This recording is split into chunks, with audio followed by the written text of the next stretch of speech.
प्रियांनो नमस्कार. आपल्यामध्ये कोणाला अशी सवय आहे का की कोणावर संकट आलं की आपण खुश होतो, कोणाचं पाय फिसलून कोणी पडलं की आपण खुश होतो, कोणावर विपत्ती आली, संकट आलं, नुकसान झालं, ॲक्सिडेंट झाला तर आपण खुश होतो. असं कोणी आहे का? असं काही वाईट गुण आहे का कोणामध्ये? असेल तर तुम्हाला परमेश्वराचं वचन ऐकण्याची गरज आहे. प्रियांनो, परमेश्वराचं वचन सांगतंय की दुसऱ्यावर विपत्ती आली तर हसू नको, नाहीतर त्याच्यावरचा राग काढून मी तुझ्यावर आणेल. किती खतरनाक आहे बघा, खुश होणं, दुसऱ्याच्या संकटाला खुश होणं, दुसऱ्याच्या भांडणाला खुश होणं.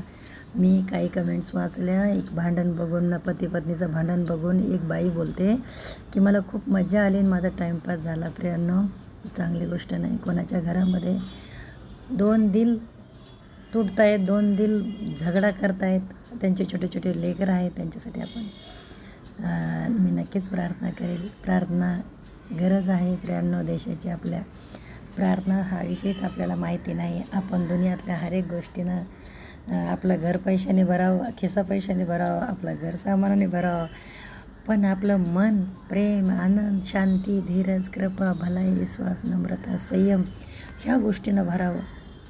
याच्याकडं आपलं लक्ष नाही आहे. परमेश्वर म्हणतो ह्या गोष्टी मिळवण्याचा तुम्ही जोरात प्रयत्न करा. देवाकडे मागा या गोष्टी. आपण काय मागतो आहे? या गोष्टीची गरज आहे. आज शांती नाही, आनंद नाही, प्रेम नाही लोकांमध्ये, म्हणून झगडा एकमेकाला खायला उठतात, आत्महत्या करतात. नुकसान आहे आपल्या देशाचं.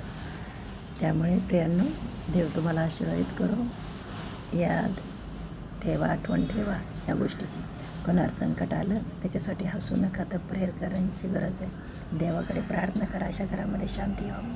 कारण हर एक वाईट गोष्टीमागं, हर एक पापामागं एक दुष्ट आत्मा उभी असते, लक्षात धरा.